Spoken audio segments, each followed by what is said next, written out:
Ladies and gentlemen, welcome to the Roadmap to Freedom. We are at the 12th session of the project. Let's look at the three relationships that exist between an individual and his property. A man controls none of his property. A man controls all of his property, or a man controls some of his property, but not all. Let's look at the first example. Man controls none of his property. This is impossible to attain because under the worst circumstances, a man may retain control of his thoughts and ideas. There are really only two possibilities. Either a man controls all of the derivatives of his life, or he controls some of them, but not all. The next question is, on what basis it is right for gaining control over any derivatives of the individual's life without his permission? On what basis it is right for A to control the property of C without the permission of C? Suppose, for the purpose of illustration, that an individual's property taken away from him without his permission in order to help pay for building of a stadium, right? Was this action right or wrong? Does this action involve stealing? Does this action involve slavery? And if it does, maybe it's not a bad stealing. Maybe it's an example of a good stealing and good slavery. Another illustration. Assume an individual C purchased a new experimental smartphone. One day, A smashes the back door of his apartment, takes his experimental smartphone home. Would you call A's action stealing? All right, case 2.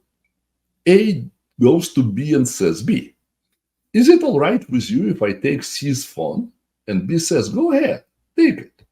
Now A, without the permission of C, but with the permission of B, takes C's phone. Would anyone say at this point it's not stealing because B said it's okay? Case 3. A says, well, let me check this out a little bit more. He goes around the neighborhood, knocking on doors, and the vast majority of people, very democratically, most of people, more than 51% of people, say it's okay to take C's phone without C's permission. Would you say it's not stealing because the neighborhood said it's okay? Finally, last case. A says, I'm really going to check this out. And A asks every single individual on the planet, and every single individual says, go ahead, take it. Except one person. Can you guess who disagreed? Every individual says go ahead and take it except C, the owner. How many would say at this point it must not be stealing? Let me ask you this. What if instead the smartphone that taken from C without his permission, it was $1,000 or $100,000? Would it be the same? Let's say an innovator invests 20 years of his life developing a superior low-cost synthetic fabric. After the formula is perfected, it is taken without his permission, without the permission of the innovator who developed it, and sold to a textile firm for $1 million. Has the innovator been enslaved? Has his primary property been stolen? If millions of people now benefit from the mass production of this superior fabric, even though the innovator gets no money for it, does this not result then perhaps in good slavery, especially if the only one who is suffering is the innovator? Millions benefit and only person is not the innovator. He is enslaved, but it's only one person.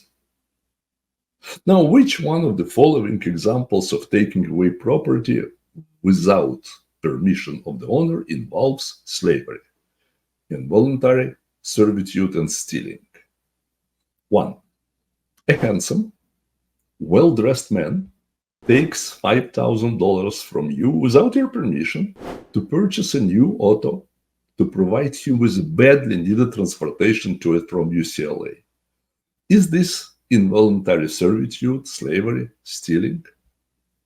A middle-aged father with tears in his eyes takes $5,000 from you without your permission to help pay for his 6-year-old blind daughter's eye operation. Is this involuntary servitude, slavery, stealing?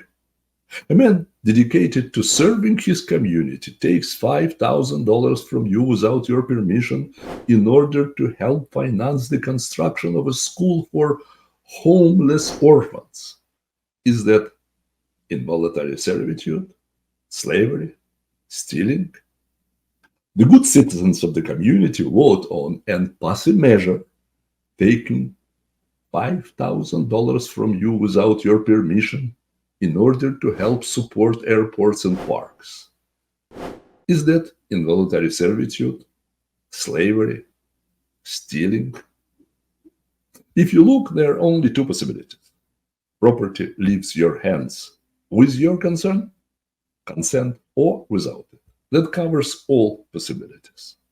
Let us stop here. I would love to see your answers to the questions I posted in the comments below. Also, do not forget to like the videos, recommend them to your friends, and if you can help produce and distribute the course. With your donations, it will be much easier. Go to the Camerton.global, Camerton with the K, and find the donation page. Thank you in advance.